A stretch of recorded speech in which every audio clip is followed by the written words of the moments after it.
അപ്പോൾ നമ്മൾ ഇനി പറയാൻ പോകുന്നത് മൂന്നാമത്തെ ബാക്ടീരിയൽ ട്രാൻസ്പോസോണിനെ കുറിച്ചാണ്. ഓക്കെ, അത് MU phage ട്രാൻസ്പോസോൺസ് ആണ്. ആക്ച്വലി MU phage ട്രാൻസ്പോസോൺസ് എന്ന് പറയുമ്പോൾ MU phageൻ്റെ ടോട്ടൽ DNA ആണ്. ഓക്കെ, അപ്പോൾ അതിൻ്റെ റീപ്രൊഡക്ഷൻ്റെ സമയത്ത് ഡെഫിനറ്റ്ലി എന്ത് ചെയ്യും, ഫേജ് വൈറസ് ആയതുകൊണ്ട് തന്നെ ബാക്ടീരിയൽ DNAയിലേക്ക് അത് ഇൻസേർട്ട് ചെയ്യപ്പെടും, അതിൻ്റെ കോപ്പീസ് ഉണ്ടാക്കും, എന്നിട്ടാണല്ലേ വൈറൽ പാർട്ടിക്കിൾസ് തിരിച്ച് ലൈറ്റിക് സൈക്കിൾ വഴി റിലീസ് ചെയ്യപ്പെടുന്നത്. അപ്പോൾ ആ ഒരു മെക്കാനിസത്തിൻ്റെ സമയത്ത് ബാക്ടീരിയൻ്റെ ഉള്ളിൽ നിൽക്കുന്നു എന്നുള്ളതാണ് ആ MU phage ട്രാൻസ്പോസിഷൻ എന്ന ബാക്ടീരിയയുടെ കൂടെ റിലേറ്റ് ചെയ്തിട്ട് പറയാൻ വേണ്ടിയിട്ടുള്ള കാരണം. അപ്പോൾ MU phage ട്രാൻസ്പോസിഷൻ എന്ന് പറയുന്നത് ആക്ച്വലി എന്താണ്, MU phageൻ്റെ റീപ്രൊഡക്ഷൻ നടക്കുന്നത് ട്രാൻസ്പോസിഷൻ മെക്കാനിസം ത്രൂ ആണ്, ത്രൂ ദ ബാക്ടീരിയൽ DNA. ആ ഒരു മെക്കാനിസമാണ് ഇവിടെ പറയാൻ പോകുന്നത് എന്ന് മനസ്സിലാക്കാം. ഓക്കെ, അപ്പം ബാക്ടീരിയ വഴി ആയതുകൊണ്ടാണ് നമ്മൾ ഇതിനെ ബാക്ടീരിയൽ ട്രാൻസ്പോസോൺ എന്ന് വിളിച്ച് അതിൻ്റെ കാര്യങ്ങൾ അങ്ങനെ പറയുന്നത്. അപ്പം അതൊരു നോൺ കോമ്പോസിറ്റ് ട്രാൻസ്പോസോൺ ആണ്. ഓക്കെ, എന്താണ് നോൺ കോമ്പോസിറ്റ് ആണ്. നോൺ കോമ്പോസിറ്റ് എന്ന് പറഞ്ഞാൽ എന്തായിരുന്നു, IS എലമെൻറ്റ്സ് ഇല്ലാത്തത് അല്ലേ. കോമ്പോസിറ്റ് എന്തായിരുന്നു, TNൻ്റെ കേസിൽ നമ്മൾ പറഞ്ഞു ഒരു സൈഡിൽ എന്തുണ്ട്, രണ്ട് സൈഡിലും വന്നിട്ട് IS എലമെൻറ്റ്സ് ഒരു ഫ്ലാങ്ക് ചെയ്തിട്ടുണ്ട്. അപ്പോൾ അതിനപ്പുറത്തേക്ക് ഇവിടെ എന്തില്ല, IS എലമെൻറ്റ്സ് ഇല്ല. IS എലമെൻറ്റ്സ് ഇല്ലാത്തത് കൊണ്ടാണ് നമ്മൾ ഇതിനെന്ത് വിളിക്കുന്നത്, നോൺ കോമ്പോസിറ്റ് ട്രാൻസ്പോസോൺസ് എന്ന് വിളിക്കുന്നത്. ഓക്കെ, അപ്പം ഇതിൻ്റെ സൈസ് IS എലമെൻറ്റ്സ് ഇല്ലെങ്കിലും ഇതിൻ്റെ സൈസ് TNനേക്കാളും കൂടുതലാണ്. ഓക്കെ, TNൻ്റെ സൈസ് നമ്മൾ എത്രയാണ് പറഞ്ഞത്, 9 to 10 KB ആണ്.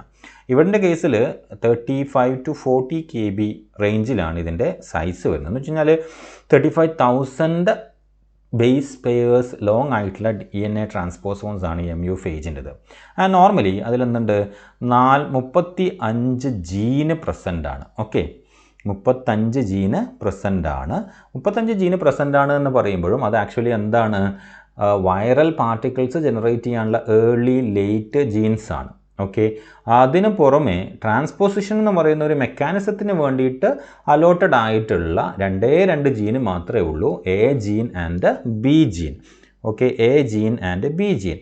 A ജീൻ പ്രൊഡ്യൂസ് ചെയ്യുന്ന പ്രോട്ടീനെ നമ്മൾ എന്ത് വിളിക്കും, MUA പ്രോട്ടീൻ എന്ന് വിളിക്കും.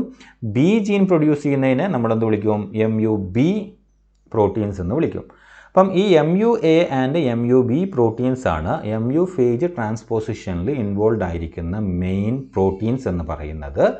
ബാക്കിയൊക്കെ എന്താണ്, വൈറൽ പാർട്ടിക്കിൾസ് അതിൻ്റെ റീജനറേഷന് വേണ്ടിയിട്ട് ഉപയോഗിക്കുന്ന എൻസൈംസും പ്രോട്ടീൻസും അടങ്ങിയ ഒരു ജിനോമികപ്പാണ് ബാക്കിയുള്ള 33 എന്ന് പറയുന്നത്.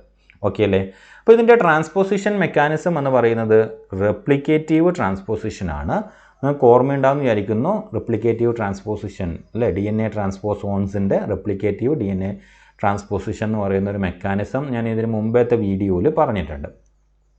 അത് ഓർമ്മയില്ലാത്ത ആൾക്കാർ കൃത്യമായിട്ട് ആ വീഡിയോയിൽ പോയിട്ട് അത് കണ്ടതിന് ശേഷം മാത്രം തിരിച്ചിങ്ങോട്ട് വരിക.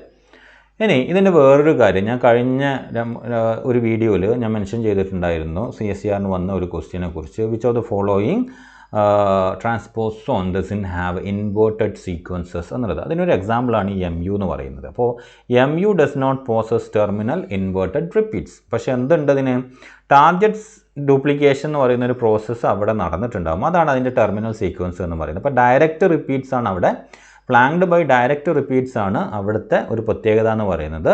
There is no inverted repeats in case of the MU phage. ഓർമ്മ വേണം, CSERന് വേണ്ടിയിട്ട് ഉപകാരപ്പെടും. ഓക്കെ, ഇതാണ് MU phageൻ്റെ ഒരു സ്ട്രക്ചർ എന്ന് പറയുന്നത്. So it is actually flanked by the target site duplication and it encloses numerous gene which is around 35 gene. Okay, and which is responsible for the normal phage reproduction as well as for the transposon for the 2 proteins. Okay, അപ്പം അതാണ് അതിൻ്റെ structural ആസ്പെക്റ്റും പ്രത്യേകതയും ഉള്ളത് എന്ന് പറയുന്നത്. Now ഇതിനൊരു special mechanism ഉണ്ട്, ഞാൻ TNൻ്റെ കേസിൽ പറഞ്ഞിട്ടുണ്ടായിരുന്നു. ഓക്കെ, സ്പെഷ്യൽ മെക്കാനിസം ഉണ്ട്. ഇയാളത് നിയർ ബൈ സീക്വൻസസ് ഒന്നും എന്തില്ല, ഇതിൻ്റെ ഉള്ളിൽ തന്നെ പോയിട്ട് ഡെപ്പോസിറ്റ് ചെയ്യപ്പെടുന്ന ഒരു സിസ്റ്റം ഇതിന് ഉണ്ടാവില്ല എന്നുള്ളത്. എന്ന് വെച്ച് കഴിഞ്ഞാൽ 35,000 അല്ലേ, അത്രയും ബേസ് പെയേഴ്സ് ഉള്ള ലോങ് ആയിട്ടുള്ള DNA ആണ്. ലോങ് ആയിട്ടുള്ള DNA ആണെങ്കിൽ പോലും ഒന്നിൻ്റെ അകത്ത് തന്നെ വേറൊരു MU ട്രാൻസ്പോസോൺ വന്നിട്ട് ഇൻസേർട്ട് ചെയ്യപ്പെടുന്ന സിറ്റുവേഷൻസ് ഉണ്ടാവില്ല. അതൊരു സ്പെഷ്യൽ മെക്കാനിസം വെച്ചിട്ട് ബ്ലോക്ക് ചെയ്യപ്പെടുകയാണ് ചെയ്യുന്നത്. ഓക്കെ, ആ മെക്കാനിസത്തിൻ്റെ പേരാണ് ട്രാൻസ്പോസിഷൻ ടാർജറ്റ് ഇമ്മ്യൂണിറ്റി എന്ന് പറയുന്നത്. അതെങ്ങനെയാണ് മെയിൻറ്റെയിൻ ചെയ്യുന്നതെന്ന് ചോദിച്ചു കഴിഞ്ഞാൽ അതിൻ്റെ സ്റ്റെപ്പ് വൈസ് മെക്കാനിസം ഞാൻ പറഞ്ഞുതരാം. അതിന് മുമ്പായിട്ട് എങ്ങനെയാണ് മെയിൻറ്റെയിൻ ചെയ്തതെന്ന് ചോദിച്ചു കഴിഞ്ഞാൽ MUA പ്രോട്ടീനും MUB പ്രോട്ടീനും തമ്മിലുള്ള ഒരു ഇൻട്രാക്ഷൻ്റെ റിസൾട്ടാണ് ആക്ച്വലി ട്രാൻസ്പോസിഷൻ ടാർജറ്റ് ഇമ്മ്യൂണിറ്റി എന്ന് പറയുന്നത്. സോ സെൽഫ് ട്രാൻസ്പോസിഷൻ അവോയ്ഡ് ചെയ്യുക എന്നുള്ളതാണ്. എന്ന് വെച്ച് കഴിഞ്ഞാൽ ഒരു MU വന്നിട്ട് ഒരു MUവിൻ്റെ ഉള്ളിൽ തന്നെ വീണ്ടും റീപ്ലേസ് ആവുന്ന ഒരു മെക്കാനിസം അവോയ്ഡ് ചെയ്യുക എന്നുള്ളതാണ് ആ ഒരു ട്രാൻസ്പോസിഷൻ ടാർജറ്റ് ഇമ്മ്യൂണിറ്റിയുടെ പ്രത്യേകത. കാരണം വളരെ ലോങ് ആയിട്ടുള്ള ഒരു ട്രാൻസ്പോസോണാണ് അല്ലേ, 35,000 ബേസ് പെയർസ് ലോങ് ആയിട്ടുള്ള ഒരു ട്രാൻസ്പോസോൺസാണ് അപ്പോൾ അതിലേക്ക് വീണ്ടും വന്നിട്ട് പ്ലേസ് ആവാനുള്ള ചാൻസ് വളരെ കൂടുതലാണ്. അപ്പം അത് അവോയ്ഡ് ചെയ്യും. കാരണം ബാക്ടീരിയൻ്റെ സെല്ലിൻ്റെ ഉള്ളിൽ ഇത് റെപ്ലിക്കേഷൻ നടക്കുമ്പോൾ 100 തൊട്ട് മുകളിലോട്ട് ഇങ്ങനെ റെപ്ലിക്കേഷൻ നടക്കും. കാരണം അത്രയും കോപ്പീസാണ് ബാക്ടീരിയൻ്റെ ഉള്ളിൽ നിന്ന് ജനറേറ്റ് ചെയ്ത് പുറത്തേക്ക് വരാൻ പോകുന്നത്. അത്രയും തവണ ട്രാൻസ്പോസിഷൻ നടക്കുമ്പോൾ, റെപ്ലിക്കേറ്റീവ് ട്രാൻസ്പോസിഷൻ നടക്കുമ്പോൾ definitely there is a chance to get inserted into the MU phage transposon itself. അതുകൊണ്ട് അത് അവോയ്ഡ് ചെയ്തേ പറ്റുള്ളൂ. ആ അവോയ്ഡ് ചെയ്യാനുള്ള മെക്കാനിസമാണ് ട്രാൻസ്പോസിഷൻ ടാർജറ്റ് ഇമ്മ്യൂണിറ്റി എന്ന് പറയുന്ന ഒരു മെക്കാനിസം. അത് നിങ്ങൾ ഓർമ്മയിൽ ഉണ്ടാവണം. ഞാൻ മെക്കാനിസം പറഞ്ഞു തരും. ക്ലിയർ അല്ലേ? So I am just moving to the mechanism of transposition target immunity. നോക്കാം നിങ്ങളിവിടെ. ഇതാണ് transposon. Transposon MU transposon containing DNA ആണിത്. ഇത് വേറൊരു നോർമൽ DNA ആണ്. നെയ്വ് DNA എന്ന് പറഞ്ഞാൽ ടാർജറ്റ് DNA എന്നുള്ള അർത്ഥത്തിൽ. അപ്പോൾ ഇവിടെ ഓൾറെഡി എന്തുണ്ട്, ഈ മാർക്ക് ചെയ്ത് കാണിച്ചേക്കുന്നത് എന്താണ്, they are actually the MU transposon അല്ലേ, ആ ഒരു കമ്പോണൻ്റാണിത്. അപ്പോൾ ഈ DNA ഇമ്മ്യൂണാണ്. ഇമ്മ്യൂൺ എന്ന് പറഞ്ഞു കഴിഞ്ഞാൽ ഈ DNAയിലേക്ക് ട്രാൻസ്പോസിഷൻ നടക്കില്ല. എന്തുകൊണ്ടാണെന്ന് ചോദിച്ചു കഴിഞ്ഞാൽ ഒരു ട്രാൻസ്പോസിഷൻ നടക്കുന്നത് MUA MUB ഇൻട്രാക്ഷൻ്റെ ഫലമായിട്ടാണ്. MUB എന്ന് പറയുന്ന പ്രോട്ടീൻ ഇനാക്റ്റീവ് ഫോമിലാണ് ഉണ്ടാവുക. അതാണ് ഈ ലൈറ്റ് പച്ച കളർ കൊടുത്തേക്കുന്നത്. അത് ATP ആയിട്ട് കമ്പൈൻ ചെയ്യുമ്പോൾ എന്തായി, ആക്റ്റീവായിട്ടുള്ള ഒരു ആക്റ്റീവ് MUB ആയിട്ട് മാറി. ആക്റ്റീവ് MUBൻ്റെ കളറാണ് ഇവിടെ ഗ്രീനിൽ കൊടുത്തേക്കുന്നത്, നല്ല കട്ടി ഗ്രീനിൽ. ആക്റ്റീവ് MUBക്ക് എന്ത് ചെയ്യാൻ വേണ്ടി പറ്റും എന്ന് വെച്ച് കഴിഞ്ഞാൽ MUB പ്ലസ് ATP കോംപ്ലക്സിന് എന്ത് ചെയ്യാം, DNAയിൽ പോയിട്ട് ബൈൻഡ് ചെയ്യാൻ വേണ്ടിയിട്ട് പറ്റും. MUB ആക്റ്റീവായിട്ടുള്ള MUB എവിടെയൊക്കെ ബൈൻഡ് ചെയ്തിട്ടുണ്ടോ അത് ആക്ച്വലി എന്താ കാണിക്കുന്നതെന്ന് വെച്ച് കഴിഞ്ഞാൽ I am the best target for you എന്ന് MUA പ്രോട്ടീനോട് പറയുകയാണ്. അതായത് ട്രാൻസ്പോസോണുമായിട്ട് കടന്നു വരുന്ന MUA പ്രോട്ടീന് വഴികാട്ടുകയാണ് ശരിക്കും MUB പ്രോട്ടീൻ ചെയ്യുന്നത്. ഈ MUB ATP കോംപ്ലക്സിന് ഒരു പ്രത്യേകത ഉണ്ട്. It cannot bind to any DNA which is already bounded with the MUA. MUA bind ചെയ്തതിന് ശേഷം ഒരിക്കലും എന്ത് ചെയ്യാൻ പറ്റൂല, MUBക്ക് പോയിട്ട് അവിടെ ബൈൻഡ് ചെയ്യാൻ വേണ്ടിയിട്ട് പറ്റൂല, even though it is carrying ATP. എന്താ വിഷയം എന്ന് വെച്ച് കഴിഞ്ഞാൽ MUA എന്ത് ചെയ്യും, MUB ATPനെ MUB ADP ആക്കി കളയും. എന്ന് വെച്ച് കഴിഞ്ഞാൽ ഹൈഡ്രോലൈസിസ്, ATP ഹൈഡ്രോലൈസിസ് നടത്തും. അപ്പോൾ ATP ബൗണ്ടഡ് അല്ലാത്ത MUB ആയി. MUB ATP ബൗണ്ടഡ് അല്ലെങ്കിൽ എന്തല്ല, ആക്റ്റീവ് അല്ല, ഇനാക്റ്റീവാണ്. ഇനാക്റ്റീവ് ആയിട്ടുള്ള MUBക്ക് ഒരിക്കലും ഒരു DNAയിൽ പോയിട്ട് ബൈൻഡ് ചെയ്യാനോ അതിൻ്റെ ടാർഗറ്റ് സൈറ്റായിട്ട് അതിനെ നിശ്ചയിക്കാനോ പറ്റില്ല. അപ്പോൾ അതാണ് ഇതിൻ്റെ മെക്കാനിസം എന്ന് പറയുന്നത്. അപ്പം ഇമ്മ്യൂൺ DNA എന്ന് പറയാൻ കാരണം എന്താണ്, ഈ ഒരു എലമെൻറ്റിൽ MU എലമെൻറ്റിൽ ഓൾറെഡി ആര് വന്ന് ബൈൻഡ് ചെയ്തിട്ടുണ്ടാവും, MUA എന്ന് പറയുന്ന സാധനം ഇവിടെ വന്ന് ബൈൻഡ് ചെയ്തിട്ടുണ്ടാവും. ഇത് വന്ന് ബൈൻഡ് ചെയ്ത് കഴിഞ്ഞാൽ ഈ ബൈൻഡ് ചെയ്ത സ്ഥലത്ത് നിന്ന് വീണ്ടും പോകണം അല്ലേ, മിനിമം 15 അല്ലെങ്കിൽ ഈവൻ 100 KB, 15 KB തൊട്ട് 100 KB വരെ ദൂരം പോയാൽ മാത്രമേ ഇയാൾക്ക് എന്ത് ചെയ്യാൻ പറ്റുള്ളൂ, MUBക്ക് പോയിട്ട് ബൈൻഡ് ചെയ്യാൻ പറ്റുള്ളൂ. അപ്പോൾ സ്വാഭാവികമായിട്ട് ഒരിക്കലും എന്ത് വരില്ല, ഇതിൻ്റെ അകത്തേക്ക് ആ ഒരു റീജിയൻ വരില്ല. അപ്പോൾ അങ്ങനെ ഇതിൻ്റെ അകത്തേക്ക് വരാത്തത് കൊണ്ട് തന്നെ MUBക്ക് ബൈൻഡ് ചെയ്യാൻ പറ്റില്ല. MUBക്ക് ബൈൻഡ് ചെയ്യാൻ പറ്റുന്നില്ലെങ്കിൽ വേറൊരു MUA പ്രോട്ടീന് ഇത് കൊടുത്തിട്ട് വരികയെന്ന് വെച്ചോ, ഇവിടുന്ന് കട്ട് ചെയ്തിട്ട് വേറൊരു DNAന്ന് കട്ട് ചെയ്തിട്ട് വരികയെന്ന് വെച്ചോ, വരുമ്പോൾ ഈ ഒരു സൈറ്റിനെ ഒരിക്കലും എന്ത് ചെയ്യാൻ പറ്റില്ല, ഇവിടെ പോയിട്ട് ഇൻസേർട്ട് ചെയ്യാൻ പറ്റില്ല. കാരണം എന്താ, ഇൻസേർട്ട് ചെയ്യണമെങ്കിൽ ഇയാൾ വന്ന് മാർക്ക് ചെയ്തിരിക്കണം. അപ്പോൾ മാർക്ക് ചെയ്യുന്നത് എപ്പോഴും എന്തായിരിക്കും, ഈ എലമെൻറ്റിൻ്റെ പുറത്തായിരിക്കും. എന്തുകൊണ്ടാണ് ഈ എലമെൻറ്റിൻ്റെ പുറത്ത് എപ്പോഴും മാർക്ക് ചെയ്യപ്പെടുന്നത്, because of the presence of MUA in the MU transposon. അപ്പോൾ അതുകൊണ്ടാണ്, അതാണ് ആ ഒരു ഇമ്മ്യൂൺ മെക്കാനിസം എന്ന് പറയുന്നത്. അപ്പം ഓർമ്മിക്കുക, MUB ആക്റ്റീവ് ആവണമെങ്കിൽ ATP ആയിട്ട് ബൈൻഡ് ചെയ്യണം. MUB ATP വന്നു കഴിഞ്ഞാൽ ടാർഗറ്റ് DNA മാർക്ക് ചെയ്യാൻ വേണ്ടിയിട്ട് പറ്റും ബൈ ബൈൻഡിങ് ടു ഇറ്റ്. പക്ഷേ ആദ്യം ബൈൻഡ് ചെയ്യപ്പെട്ടിരിക്കുന്നത് ഒരു MUA പ്രോട്ടീൻ ആണെന്ന് വിചാരിക്കുക, in that particular MU transposon. Then MUBക്ക് ഒരിക്കലും അവിടെ പോയിട്ട് ബൈൻഡ് ചെയ്യാൻ പറ്റില്ല. കാരണം MUB അടുത്തെത്തുമ്പോൾ തന്നെ MUA എന്ത് ചെയ്യും, ATPനെ ഹൈഡ്രോലൈസ് ചെയ്യും. ATPനെ ഹൈഡ്രോലൈസ് ചെയ്ത് കഴിഞ്ഞാൽ MUB ഇനാക്റ്റീവായി. ഇനാക്റ്റീവ് MUBക്ക് DNA ആയിട്ട് അസോസിയേറ്റ് ചെയ്യാൻ പറ്റില്ല. അപ്പം ദൂരം പോയിട്ട് ബൈൻഡ് ചെയ്യാൻ പറ്റും. ദൂരം പോയിട്ട് ബൈൻഡ് ചെയ്ത് പറ്റുകയാണെങ്കിൽ കുഴപ്പമില്ല. കാരണം എന്താണ്, അതൊരിക്കലും എവിടെ ആവില്ല, MU ട്രാൻസ്പോസോണിലാവില്ല. അതാണ് അതിൻ്റെ ഒരു മെക്കാനിസം എന്ന് പറയുന്നത്. ഞാനിവിടെ അതിൻ്റെ മെക്കാനിസം ഡിസ്ക്രൈബ് ചെയ്ത് പോയിൻ്റ് വൈസ് എഴുതിയിട്ടുണ്ട്. അപ്പം ഇതിനെ ഇമ്മ്യൂണായിട്ട് മാർക്ക് ചെയ്യും. അപ്പോൾ അതുകൊണ്ട് ഒരിക്കലും എന്ത് ചെയ്യില്ല, പ്ലേസ്മെൻറ്റ് നടക്കില്ല. വെരി പുവർ ടാർജറ്റ് ആണിത്. ഇത് വെരി ഗുഡ് ടാർജറ്റാണ്. കാരണം ഇഷ്ടംപോലെ കാണുന്നില്ലേ, ഇഷ്ടംപോലെ ആക്റ്റീവായിട്ടുള്ള MUB പ്രോട്ടീൻ അവിടെ ബൈൻഡ് ചെയ്തിട്ടുണ്ട്. സോ ഡെഫിനറ്റ്ലി അവിടെ പോയിട്ട് അത് ഈ റീജിയനിൽ എവിടെ പോയിട്ടും ട്രാൻസ്പോസോൺസ് പ്ലേസ് ചെയ്യാൻ വേണ്ടിയിട്ട് പറ്റും. അപ്പോൾ ഇതാണ് ആ മെക്കാനിസം എന്ന് പറയുന്നത്. ഞാൻ താഴെ കൊടുത്തേക്കുന്നത് step wise mechanism of transposition ആണ്. അപ്പം നമ്മൾ ആ പോയിന്റിലേക്ക് വരാം. ദ പ്രോസസ് ഓഫ് ട്രാൻസ്പോസിഷൻ എന്ന് പറയുന്ന ഒരു പോയിന്റിലേക്ക് വരാം. And final production of the phage particles. എന്തൊക്കെയാണ് നടക്കുന്നത് നോക്കാം. അപ്പോൾ ഇതിൻ്റെ മെക്കാനിസം എന്താണ്, റെപ്ലിക്കേറ്റീവ് DNA ട്രാൻസ്പോസിഷൻ ആണ് MU ഫേജ് ട്രാൻസ്പോസോണിൻ്റെ മെക്കാനിസം ഓഫ് ട്രാൻസ്പോസിഷൻ എന്നുള്ളത് ഓർമ്മയിലുണ്ട്. ഞാനിപ്പോൾ പറഞ്ഞിട്ടേ ഉള്ളൂ അല്ലേ.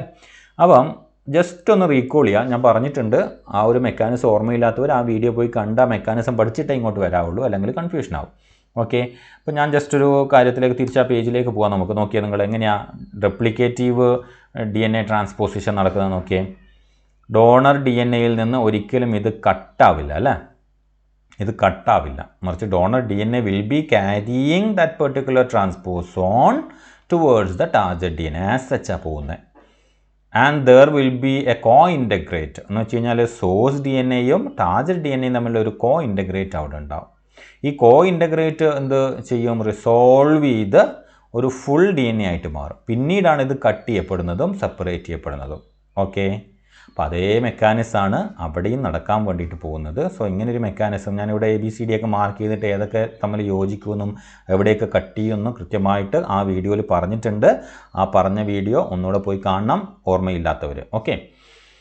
അപ്പോൾ ഞാൻ തിരിച്ച് വീണ്ടും MU ഫേജിലേക്ക് തന്നെ പോവാണ്. അടുത്ത മെക്കാനിസം നോക്കാം നമുക്ക്. എന്തൊക്കെയാണ് നടക്കുന്നത്. ഫസ്റ്റ് വന്ന് പറയുന്നത് നമ്മളൊരു ഫേജ് റീപ്രൊഡക്ഷനാണ് നടക്കാൻ പോകുന്നത് അല്ലേ. ട്രാൻസ്പോസോൺ എന്ന് പറയുമ്പോഴും അത് ആക്ച്വലി ബാക്ടീരിയോ ഫേജ് വൈറസ് ആണ്. സോ ഫേജ് റീപ്രൊഡക്ഷനാണ് അവിടെ നടക്കാൻ പോകുന്നത്. സോ ഫസ്റ്റ് സ്റ്റെപ്പ് എന്തായിരിക്കും, MU ഫേജ് പോയിട്ട് ബാക്ടീരിയൻ്റെ മുകളിൽ അറ്റാച്ച് ചെയ്യുന്നു, അതിൻ്റെ DNAനെ ഇൻസേർട്ട് ചെയ്യുന്നു. That will be A linear double standard DNA. Linear double standard DNA ബാക്ടീരിയൻ്റെ അകത്തേക്ക് പ്രവേശിച്ച് കഴിഞ്ഞാൽ ഡെഫിനറ്റ്ലി അതൊരു ഇമ്മ്യൂൺ ജനറേറ്റ് ചെയ്യും അല്ലേ. കാരണം വെച്ച് കഴിഞ്ഞാൽ ബാക്ടീരിയൽ DNA എന്ന് പറയുന്നത് സർക്കുലറാണ്. സോ ബാക്ടീരിയ എന്ത് ചെയ്യും, അതിനെ ബാക്ടീരിയൽ ന്യൂക്ലിയസ് വെച്ചിട്ട് അതിനെ ഡൈജസ്റ്റ് ചെയ്ത് കളയാനുള്ള ചാൻസ് ഉണ്ട്. So in order to avoid that circularize ചെയ്യും അല്ലേ. അതാണ് അടുത്ത സ്റ്റെപ്പ്. അപ്പം ഫേജിൻ്റെ ലീനിയർ ഡബിൾ സ്റ്റാൻഡേർഡ് DNA അകത്തേക്ക് പോയതിന് ശേഷം it will be getting circulated. The phage DNA is circularized. ആ പ്രോട്ടീൻ്റെ പേരാണ് N പ്രോട്ടീൻ എന്ന് പറയുന്നത്. Now once circularized കഴിഞ്ഞാൽ phage DNA will be utilizing bacterial DNA, host സെല്ലിൻ്റെ DNA പ്രോട്ടീൻസ് ഉപയോഗിച്ചുകൊണ്ട്, DNAയിൽ പ്രൊഡ്യൂസ് ചെയ്യുന്ന പ്രോട്ടീൻസ് ഉപയോഗിച്ചുകൊണ്ട് ഏർലി ജീൻ എക്സ്പ്രഷൻ നടത്തും. ഏർലി ജീൻ എക്സ്പ്രഷൻ എന്ന് പറയുന്നത് ട്രാൻസ്പോസിഷൻ ആവശ്യമായിട്ടുള്ള ജീൻസാണ് മെയിനായിട്ട് അവിടെ എക്സ്പ്രഷൻ നടക്കുക. So early transcription and protein expression. Early transcription expresses repressors in order to prevent the endonuclease activity. റെപ്സിയും NER ഒക്കെ പ്രൊഡ്യൂസ് ചെയ്യപ്പെടും. അതിൻ്റെ കൂടെ തന്നെ എസെൻഷ്യൽ ട്രാൻസ്പോസിഷൻ പ്രോട്ടീൻസ് ആയിട്ടുള്ള MUAയും, MUA എന്ന് പറഞ്ഞാൽ എന്താണ്, ട്രാൻസ്പോസേസ് എൻസൈമാണ്. MUBയും എന്ന് വെച്ച് കഴിഞ്ഞാൽ ATP ടാർജറ്റ് സെലക്ഷൻ പ്രോട്ടീനാണ്. ATPase ATPase ആണ്. ATPase എന്ന് പറയുമ്പോൾ MUA പ്രസൻ്റ് ആണെങ്കിൽ മാത്രമേ ATPase ആക്റ്റീവ് ആവുള്ളൂ കേട്ടോ. ഓർമ്മിക്കണം, MUA ആണ് ആ ATPase കമ്പോണൻറ്റിനെ ആക്റ്റീവ് ആക്കുന്നത്. ഞാൻ കഴിഞ്ഞ സെഷനിൽ പറഞ്ഞു. വീഡിയോയിലല്ല, ഇതിൻ്റെ തന്നെ കഴിഞ്ഞ സെഷനിൽ ഞാൻ പറഞ്ഞു. അപ്പോൾ ഇത്രയും പ്രോട്ടീൻസ് ഏർലി ആയിട്ട് ട്രാൻസ്ക്രൈബ് ചെയ്യും. വൺസ് ഏർലി ട്രാൻസ്ക്രൈബ് ചെയ്ത് കഴിഞ്ഞാൽ MUA പോയിട്ട് എന്ത് ചെയ്യും, it will be binding to the particular segments within the MU transposon. അതാണ് അടുത്ത ട്രാൻസ്പോസോസോം അസംബ്ലി. ട്രാൻസ്പോസോസോം അസംബ്ലി എന്താണ്, transposase plus transposon will be forming the transpososome. Okay, നമ്മൾ ഏർലി ട്രാൻസ്പോസോണിൻ്റെ ഇൻട്രൊഡക്ഷനിൽ നമ്മൾ പറഞ്ഞതാണ് സിനാപ്റ്റിക് കോംപ്ലക്സ് എന്ന് പറയുന്ന ഒരു സംഗതിനെക്കുറിച്ച്. സോ അതുണ്ടാവുന്ന MUA transposase binds to the ends of the MU DNA and assembles the transpososome complex required for the transposition. അപ്പോൾ അത് കൊടുത്തിട്ട് ഇങ്ങനെ പോവുകയാണ്. പോയാൽ എവിടെയെങ്കിലും പോയിട്ട് അറ്റാച്ച് ചെയ്യണ്ടേ? അപ്പോൾ ആരെ കാണും? MUB ബൗണ്ടഡ് ആയിട്ടുള്ള ബാക്ടീരിയൽ DNA കാണും. ഓക്കെ, MUB അതാണ് ടാർഗറ്റ് DNA എന്ന് പറയുന്നത്, ബാക്ടീരിയൽ DNA. MUB, ഓക്കെ, ഇതാണ് MUB പോയിട്ട് ബൈൻഡ് ചെയ്ത് കിടക്കുന്ന ബാക്ടീരിയൽ DNA കാണും. അവിടെ പോയിട്ട് ബൈൻഡ് ചെയ്ത് ഇങ്ങനെ കിടക്കുന്നുണ്ടാവും. So this will be recognizing MUB bound target DNA, bacterial DNA. Okay, once recognize ചെയ്ത് കഴിഞ്ഞാൽ ഇവിടെ എന്തുണ്ട്? സിംഗിൾ സ്റ്റാൻഡ് കട്ട് ഓൾറെഡി നടന്നിട്ടുണ്ടാവില്ല, നമ്മൾ നേരത്തെ കണ്ടതാണ് അല്ലേ? ഫസ്റ്റ് OH ബ്രേക്ക് ചെയ്യും. നമ്മൾ നേരത്തെ റെപ്ലിക്കേറ്റീവ് DNA മെക്കാനിസം കണ്ടിട്ടേ ഇങ്ങോട്ട് വരാവുള്ളൂ. ഇനി ഈ OHും ഈ OHും will be attacking this particular DNA strands. Okay, അപ്പോൾ അതിൻ്റെ 5' അറ്റാക്ക് ചെയ്യും. ട്രാൻസെസ്റ്റിഫിക്കേഷൻ നടക്കും. ഓക്കെ, ട്രാൻസെസ്റ്റിഫിക്കേഷൻ നടന്നു കഴിഞ്ഞാൽ it will B appearing like this. ഇവിടെ എന്ത് ചെയ്യും? ഇതിൻ്റെ ഒരു സ്റ്റാൻഡ് ഇവിടെ കണക്റ്റഡ് ആയിരിക്കും, ഇതിൻ്റെയും വേറൊരു സ്റ്റാൻഡ് ഇവിടെ കണക്റ്റഡ് ആയിരിക്കും. ഓപ്പോസിറ്റ് സ്റ്റാൻഡിലായിരിക്കും കണക്റ്റഡ് ആയിട്ടുണ്ടാവുക. ഇതിൻ്റെ ഒരു സ്റ്റാൻഡിൻ്റെ അറ്റവും ഇതിൻ്റെ ഒരു സ്റ്റാൻഡിൻ്റെ അറ്റവും അതുപോലെ തന്നെ ഇവിടെയും ഫ്രീ ആയി കിടക്കും. ആൻഡ് പ്രൈമിങ് നടക്കും. ഓക്കെ, ടാർജറ്റ് പ്രൈം റെപ്ലിക്കേഷൻ നടക്കും. ടാർജറ്റ് DNA പ്രൈമർ DNA ആയിട്ട് കൺസിഡർ ചെയ്തുകൊണ്ടുള്ള റെപ്ലിക്കേഷൻ പ്രോസസ്സ് നടന്നിട്ട് അവിടെ സിന്തസിസ് നടക്കും. ആ സിന്തസിസ് നടന്നാൽ ലിഗേഷൻ നടക്കും. അവസാനം ഒരു നിക്ക് ബാക്കിയുണ്ടാകും. ആ നിക്കിൽ ലിഗേഷൻ നടന്നാൽ കംപ്ലീറ്റ് ആയിട്ടുള്ള ഒരു DNA ആയിട്ട് മാറും. പിന്നീട് എന്ത് ചെയ്യും? That will be again replicating. അതിൻ്റെ മൾട്ടിപ്പിൾ കോപ്പീസ് 100-200 കോപ്പീസ് എന്ത് ചെയ്യും? ജനറേറ്റ് ചെയ്യപ്പെടും. വൺസ് ഇത് ജനറേറ്റ് ചെയ്യപ്പെട്ട് കഴിഞ്ഞാൽ ലേറ്റ് ജീൻസ് എക്സ്പ്രസ് ചെയ്യാൻ വേണ്ടിയിട്ട് തുടങ്ങും. ഏർലി ജീൻസ് ഉണ്ട്, ഏർലി ജീൻസിൽ നമ്മളിപ്പം പറഞ്ഞു. Then late genes will be expressed. Late gene express ചെയ്ത് കഴിഞ്ഞാൽ the viral particles will be produced. Viral particles എന്ത് ചെയ്യും? DNA പാക്ക് ചെയ്യും. DNA പാക്ക് ചെയ്തിട്ട് അത് ലൈസോജനിക് സൈക്കിളിൽ നിന്ന് ലൈറ്റിക് സൈക്കിളിലേക്ക് മാറും. എന്ന് വെച്ച് കഴിഞ്ഞാൽ ബാക്ടീരിയൽ സെല്ലിനെ ബ്രേക്ക് ചെയ്തിട്ട് വൈറൽ പാർട്ടിക്കിൾസ് റിലീസ് ചെയ്യും. അതാണ് ആ മെക്കാനിസം. അപ്പോൾ നമ്മളിവിടെ ട്രാൻസ്പോസോൺസ് എന്നുള്ള ആസ്പെക്റ്റിൽ നമ്മൾ പഠിക്കേണ്ട എന്തേ ഉള്ളൂ? The MU phage transposon which is performing the replicative DNA transposition, that is labeled here. Okay, ഈ പിക്ചറിൽ റെപ്രസെൻറ്റ് ചെയ്തേക്കുന്നതാണ്. ഡിസ്ക്രിപ്ഷൻ ഞാനിവിടെ കൃത്യമായിട്ട് മാർക്ക് ചെയ്തിട്ടുണ്ട്. ഇവിടെ റിസോൾവേസ് എന്ന് പറയുന്ന ഒരു എൻസൈമും കൂടെ ഇൻവോൾവ് ആണ് എന്നുള്ളത് നമുക്കറിയാം. അപ്പോൾ അതും കൂടെ നോക്കി വച്ചേക്കണം. Now we will be moving to the transposons in eukaryote. കൃത്യമായിട്ട് വായിച്ച് പഠിച്ച് സിസ്റ്റമാറ്റിക്കായിട്ട് പഠിക്കുക. അങ്ങനെയാണെങ്കിൽ നല്ലൊരു സാധനമാണ്.